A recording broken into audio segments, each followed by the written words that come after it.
कि गौरी खींचकर एक थप्पड़ मारती हुई आप सबको नजर आने वाली है डायन को, और दूसरी तरफ जैसे कि मैंने आपको बताया था कि वो जो चक्र बनाया गया है, सर्कल बनाया गया है जिसके अंदर सारा परिवार कैद खड़ा है, उस चक्र को या उस गोले को कौन मिटाने वाला है? बेटी मिटाने वाली है। जैसे मैंने बोला था सेम वैसा ही होने वाला है।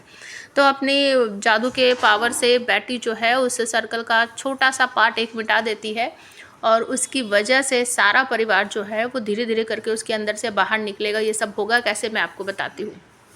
तो मोहना ने अपनी एक डायन को बोला है कि दादी को वश में करो और उसको जैसा तुम चाहो वैसे नचवा सकती हो। तो दादी सर्कल से बाहर आ जाती है और मोहना के कहने के अनुसार कि मेरी जितनी भी डायन बहनें हैं उनका मनोरंजन करो, नाचो कूदो, जो मन करे वो करो। दादी हिप्नोटाइज टाइप की हो गई हैं, उनको कुछ समझ ही नहीं आ रहा है क्या है क्या नहीं।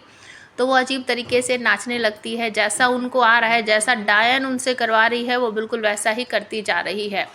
और ये सब देखकर गौरी का पारा सातवें आसमान पर चढ़ जाता है और बहुत बुरी तरीके से वो डांटने लगती है मोहना को। कहती है मैं तुम्हें छोड़ूंगी नहीं, लिख कर रख लो। मुझे तो ऐसा लगता है तुम कभी स्कूल गई नहीं होगी मोहना, और ये लिख कर रख लो कि तुम हारोगी, कैसे भी हारोगी लेकिन तुम हारोगी ज़रूर। आज मैं तुम्हें हरा कर रहूँगी।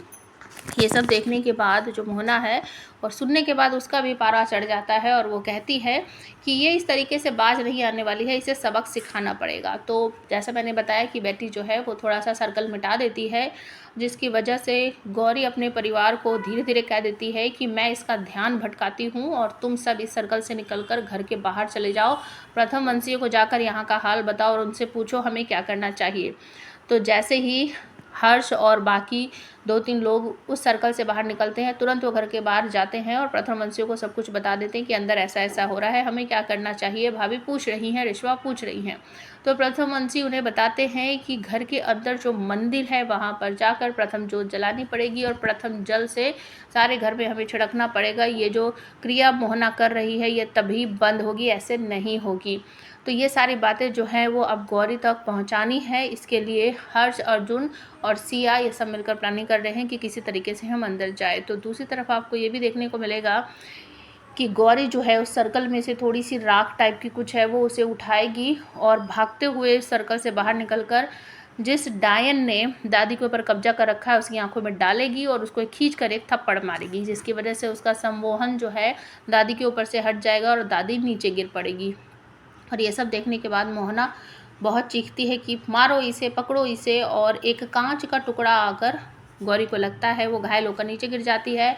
विहान के पास जाकर उसको आवाज़ लगाने की कोशिश करती है कि उठिए, देखिए आपके परिवार के साथ क्या हो रहा है, आप कैसे कब तक इस तरीके से बैठे रहोगे, आपको दावन से बनना ज़्यादा ज़रूरी है या आपके परिवार के साथ क्या हो रहा है उनको बचाना ज़रूरी है। लेकिन विहान बिल्कुल भी आँख खोलकर नहीं देखता है। और दूसरी तरफ एक और डायन जो है वो कोई अजीब तरह का कुछ शस्त्र टाइप का होता है, वो फेंक कर मारती है गौरी को, लेकिन गौरी तुरंत ही खड़ी हो जाती है और उसको पकड़ लेती है, वो लगने ही नहीं देती अपने आप को। तो ये सब देखकर मोहना डर जाती है और उसे ऐसा लगता है कि ये रिश्वा नहीं है, फिर भी इसमें पावर से है। तो गौरी यहाँ पर कहती है कि मेरे पास पावर नहीं है, रिश्वा मनी नहीं है तो क्या हुआ, लेकिन मैं तुम सबको आज हरा कर रहूँगी। प्रलय तो मैं कभी आने ही नहीं दूँगी, चाहे मुझे कुछ भी करना पड़ जाए।